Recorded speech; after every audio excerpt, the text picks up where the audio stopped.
बात यह है कि हर नमाज के बाद आपने एक तस्बीह पढ़नी है, अव्वल आखिर 3 बार दुरूद इब्राहिम।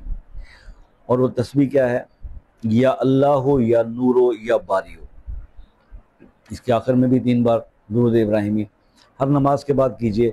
21 दिन करके देख लीजिए, इंशाअल्लाह जिस चीज़ को हाथ लगाएंगे, मिट्टी को भी हाथ लगाएंगे, वो सोना बन जाएगा। और बरकत ही बरकत होगी, खैर व बरकत होगी घर के अंदर। मुरादें पूरी करने वाली तस्बीह है। आप इससे जो अल्लाह से इस तस्बीह के पढ़ने के बाद मांगे, अल्लाह अता फरमाते हैं।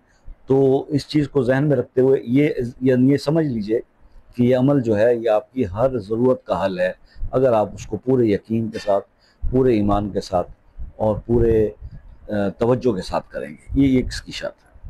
दूसरी बात ये है मेरे भाइयों कि आप जो है छोटा सा मुखसिर वीडियो के टाइम में अगर कुछ चीज़ें होती हैं जो पूछने वाली होती हैं, जो मैं नहीं बता पाता बाज़ औक़ात,